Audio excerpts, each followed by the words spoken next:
Anne. 1. Anywhere. We fought. When my mother and I crossed state lines in the stolen car, I'd sit against the window and wouldn't talk. I wouldn't even look at her. The fights came when I thought she broke a promise. She said there'd be an Indian reservation. She said that we'd see buffalo in Texas. My mother said a lot of things. We were driving from Bay City, Wisconsin to California so I could be a child star while I was still a child. "Talk to me," my mother would say. "If you're upset, tell me." But I wouldn't. I knew how to make her suffer. I was mad. I was mad about a lot of things. Places she said would be there weren't.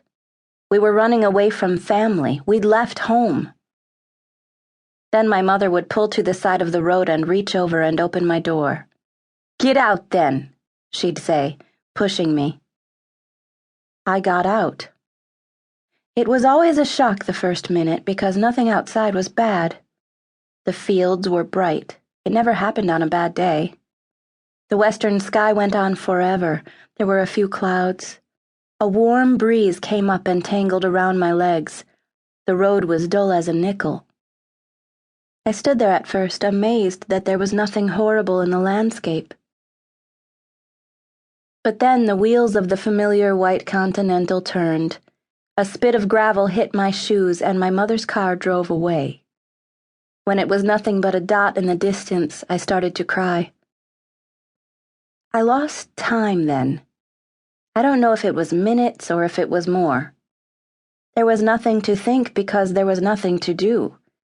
First, I saw small things, the blades of grass, their rough side, their smooth, waxy side, brown grasshoppers, a dazzle of California poppies. I'd look at everything around me. In yellow fields, the tops of weeds bent under visible waves of wind. There was a high, steady note of insects squeaking. A rich odor of hay mixed with the heady smell of gasoline. 2 or 3 times a car rumbled by, shaking the ground. Dry weeds by the side of the road seemed almost transparent in the even sun. I tried hard, but I couldn't learn anything. The scenery all went strange, like a picture on a high billboard. The fields, the clouds, the sky. None of it helped because it had nothing to do with me. My mother must have watched in her rearview mirror. My arms crossed over my chest, I would have looked smaller and more solid in the distance. That was what she couldn't stand. My stubbornness. She'd had a stubborn husband. She wasn't going to have a stubborn child. But when she couldn't see me anymore, she gave up and turned around, and she'd gasp with relief when I was in front of her again, standing open-handed by the side of the road, nothing more than a child, her child. And by the time I saw her car coming back, I'd be covered with a net of tears, my nose running. I stood there with my hands hanging at my sides, not even trying to wipe my face.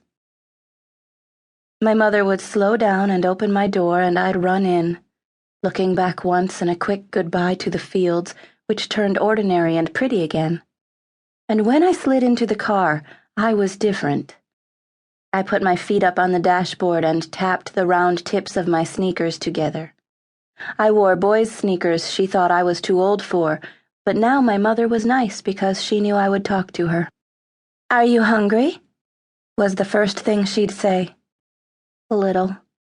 "I am," she'd say. "I feel like an ice cream cone. Keep your eyes open for Howard Johnson's." We always read the magazines, so we knew where we wanted to go. My mother had read about Scottsdale and Albuquerque and Bel Air. But for miles there was absolutely nothing. It seemed we didn't have anything, and even air that came in the windows when we were driving fast felt hot. We had taken Ted's mobile credit card, and we used it whenever we could. We scouted for mobile stations and filled up the tank when we found one, also charging Cokes on the bill. We dug to our elbows in the ice chests, bringing the cold pop bottles up like a catch. There was one chain of motels that accepted mobile cards. Most nights we stayed in those. Sometimes